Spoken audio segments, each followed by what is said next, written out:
Hi friends, आज की इस वीडियो में हम सॉल्व करने वाले हैं कक्षा 7 विषय विज्ञान का अर्धवार्षिक परीक्षा पेपर माह फरवरी। तो चलिए दोस्तों शुरू करते हैं आज का वीडियो स्टार्ट करने से पहले मैं आपको बताना चाहूँगा कि आप इस चैनल पर नए हैं तो चैनल को सब्सक्राइब करें ताकि ऐसी और वीडियो आप तक पहुँच सके। तो चलिए दोस्तों देख लेते हैं इसका पहले वाला क्वेश्चन में हमसे पूछा गया है कि लोहे के टुकड़े को खुले में कुछ दिनों तक छोड़ देने पर उस पर एक हल्के भूरे रंग की परत जम जाती है जिसे जंग कहते हैं। तो बताइए। इसी में फिर अगला क्वेश्चन पूछा हुआ उन्होंने, क्या जंग की प्रकृति लोहे की प्रकृति से भिन्न होती है? तो इसके आंसर में हम लिखेंगे नहीं। अब देख लेते हैं इसका अगला क्वेश्चन। अगले क्वेश्चन में हमसे पूछा गया कि जंग लगने के लिए किन कारकों की उपस्थिति अनिवार्य है? तो इसके आंसर में हम लिखेंगे लोहा, ऑक्सीजन, जल और जंग। इसी का अगला वाला क्वेश्चन है, उससे पूछा गया है कि जंग लगना कौन सा परिवर्तन है? तो इसके आंसर में हम लिखेंगे रासायनिक परिवर्तन। अब दोस्तों देख लेते हैं इसी का अगला वाला क्वेश्चन। इसके अगले वाले क्वेश्चन में हमसे पूछा गया कि इस प्रकार के परिवर्तन को आप कहाँ कहाँ देखते हैं, कोई 2 उदाहरण लिखिए। तो यहाँ पे मैंने 3 उदाहरण लिख रखे हैं इसके, आप चाहे तो 2 भी लिख सकते हैं। पहले में मैंने लिखा है लोहे की छड़, दूसरा पुरानी गाड़ियाँ, तीसरा लोहे की नल पाइप। तो चलिए दोस्तों देख लेते हैं अब अगला वाला क्वेश्चन। तो दोस्तों क्वेश्चन नंबर 1 के बाद अब मैं क्वेश्चन नंबर आपको 3 बताऊँगा। क्वेश्चन नंबर 2 में आपको नहीं बता पाऊँगा, क्योंकि मेरे पास में पेपर नहीं है और उसका डायग्राम मेरे पास में नहीं है। बाकी के जितने भी क्वेश्चन हैं मैं आपको सभी बताऊंगा। तो चलिए दोस्तों देख लेते हैं हमारा तीसरा वाला क्वेश्चन में हमसे बोला गया है कि निम्न प्रश्नों के उत्तर दीजिए, जिसमें पहला प्रश्न है नींबू के रस और खाने के सोडे को मिलाने पर उनमें होने वाले परिवर्तन की सूची बनाइए और अपने अवलोकन के आधार पर बताइए कि यह किस प्रकार का परिवर्तन है। तो दोस्तों इसके आंसर में हम लिखेंगे, जब नींबू के रस में खाने का सोडा मिलाया जाता है तो CO2 गैस निकलती है तथा अन्य पदार्थ बनते हैं। इस परिवर्तन में नए पदार्थ बनते हैं, अतः यह एक रासायनिक परिवर्तन है, क्योंकि भौतिक परिवर्तन में कोई नया पदार्थ नहीं बनता है। चलिए दोस्तों अब देख लेते हैं हमारा अगला वाला क्वेश्चन। इसी के दूसरे नंबर के क्वेश्चन में हमसे पूछा गया कि जब हमें नींद आती है या झपकी आती है तो हम जम्हाई क्यों लेते हैं? तो दोस्तों इसके आंसर में हम लिखेंगे कि जम्हाई बदलती पर्यावरण या आंतरिक शरीर की स्थिति को दूसरे तक पहुंचाने का एक साधन है। फिर भी मस्तिष्क के हाइपोथैलेमस के पेरावेंट्रिकुलर नाभिक में कम ऑक्सीजन का स्तर जम्हाई को प्रेरित कर सकता है, यहाँ जब हम थक जाते हैं। ठीक है दोस्तों, तो इसमें इतना ही।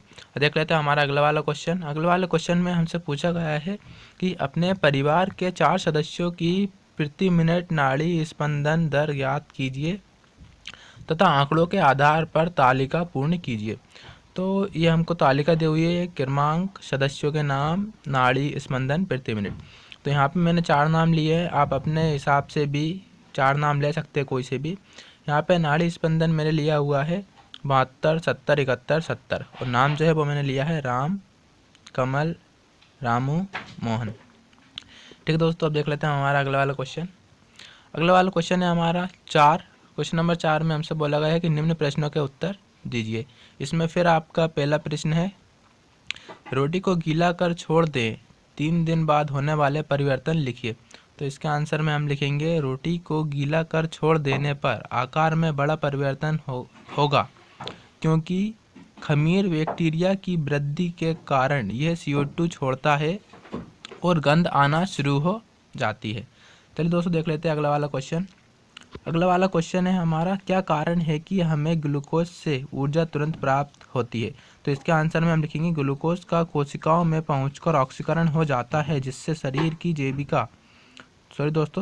जैविक क्रियाओं को तुरंत ऊर्जा प्राप्त हो जाती है। चलिए दोस्तों देख लेते हैं इसका अगला वाला क्वेश्चन। तो अगला वाला क्वेश्चन है वो है हमारा क्वेश्चन नंबर 5 और क्वेश्चन नंबर 5 में हमसे बोला गया है कि निम्न प्रश्नों के उत्तर दीजिए। इसका क्वेश्चन नंबर A है, सर्दियों में आपको एक मोटा कंबल तथा एक के ऊपर एक जुड़े 2 पतले कंबल दिए गए हैं। आप सर्दी से बचने के लिए इनमें से किसका चयन करेंगे और क्यों? तो दोस्तों इसका आंसर मैंने यहाँ पे लिख रखा है। इसके आंसर में हम लिखेंगे कई परतों से बने वस्त्र में उसकी परतों के बीच में वायु की परतें विद्यमान रहती हैं। वायु ऊष्मारोधी होती है। यह वायु हमारे शरीर की ऊष्मा को ठंडे परिवेश की ओर विकसित होने से परतों से बना वस्त्र अधिक मात्रा में ऊष्मा को विकसित होने से रोकेगा। यह वस्त्र हमें अधिक ऊष्मा प्रदान करेगा। ठीक दोस्तों, चलिए अब देख लेते हैं इसका अगला वाला क्वेश्चन। तो इसका अगला वाला क्वेश्चन है वो है हमारा 12 नंबर का, जिसमें हमसे बोला है कि टिन के 2 समान डिब्बे लीजिए। एक के बाहरी पृष्ठ को काला व दूसरे के बाहरी पृष्ठ को सफ़ेद पेंट कीजिए। दोनों डिब्बे को बराबर मात्रा में जल भरकर 1 घंटे के लिए धूप में रख दीजिए। उनमें होने वाले परिवर्तन को लिखिए। तो दोस्तों इसका आंसर में हम लिखेंगे कि काला पेंट के डिब्बे का पानी गर्म तथा सफ़ेद रंग वाले डिब्बे का पानी ठंडा रहता है, क्योंकि सफ़ेद पेंट ऊष्मा के बुरे उत्सर्जक होते हैं। ये ऊष्मीय विकिरण को परिवर्तित कर देते हैं, जबकि काला पेंट ऊष्मीय विकिरणों को अवशोषित कर लेता है, जिससे पानी गर्म हो जाता है। ठीक है दोस्तों, अब देख लेते हैं हमारा अगला वाला क्वेश्चन। अगला वाला क्वेश्चन है हमारा क्वेश्चन नंबर 6। क्वेश्चन नंबर 6 में हमसे बोला गया है कि निम्न प्रश्नों के उत्तर दीजिए। जिसमें हमारा क्वेश्चन नंबर आ में हमसे पूछा है, अपने माता पिता की सहायता से पता कीजिए आलू और गुलाब को किस प्रकार उगाया जाता है। तो इसके आंसर में हम लिखेंगे सबसे पहले आलू का छोटा से छोटा आलू मिट्टी के अंदर दबाकर उगाया जाता है। इनका ज़मीन के अंदर ही उत्पादन होता है। अब बताएंगे हम गुलाब का।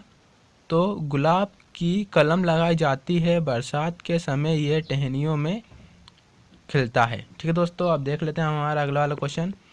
अगला वाला क्वेश्चन है हमारा क्वेश्चन नंबर 6 का बा, जिसमें हमसे बोला गया है कि रोगी वाहनों पर एम्बुलेंस को किस प्रकार लिखा जाता है, कारण सहित उत्तर दीजिए। तो इसके आंसर में हम लिखेंगे रोगी वाहनों पर एम्बुलेंस उल्टा लिखा जाता है, क्योंकि सभी को कभी ना कभी गाड़ी की ज़रूरत पड़ती है। एम्बुलेंस आगे चल रहे वाहनों के ड्राइवर के लिए लिखा जाता है, जिससे वो आसानी से पढ़ सके और आगे निकलने के लिए रास्ता दे सके। चलिए दोस्तों, अब देख लेते हैं हमारा अगला वाला क्वेश्चन। तो अगला वाला क्वेश्चन है वो है हमारा क्वेश्चन नंबर 7, जो कि आता है प्रोजेक्ट कार्य में।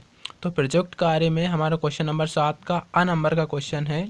उसमें हमसे बोला गया है कि आप एवं आपके परिवार द्वारा कुल विद्युत ऊर्जा खपत की गणना कीजिए। इसमें में हमारा पहला वाला क्वेश्चन है, आपके घर में आप प्रतिमाह बिजली बिल एकत्र कर अपने माता पिता या अभिभावक की सहायता से निम्न तालिका को पूर्ण कीजिए। उसके यहाँ पे हमारे को क्रमांक दिए हुए हैं, वर्ष दिया हुआ है, कुल खर्च यूनिट दिया हुआ है और बिल की कुल राशि है दोस्तों। तो ठीक है, यहाँ पे जनवरी फरवरी आपको पेपर में लिखा हुआ आएगा, तो आपको ये लिख लेना है। ऐसे ये सभी नाम लिखना है, जनवरी फरवरी मार्च अप्रैल, जैसा मैंने यहाँ पे लिख रखा है और बाकी के मैंने यहाँ पे लिख रखे हैं। तो आपको भी यहाँ जनवरी से दिसंबर तक लिख लेने हैं और उसके बाद में आपको यहाँ पे यूनिट लिख लेनी है और उसके बाद में यहाँ पर आपको बिल लिख लेना। आप चाहे तो ऐसा भी लिख सकते हैं जैसा मैंने लिखा है, और या फिर आप बदलाव करना चाहें तो बदलाव भी कर सकते हैं। ठीक है दोस्तों, आप नोट कर सकते हैं चाहे तो वीडियो को रोक करके। अब इसी का क्वेश्चन नंबर दूसरा देखते हैं हम।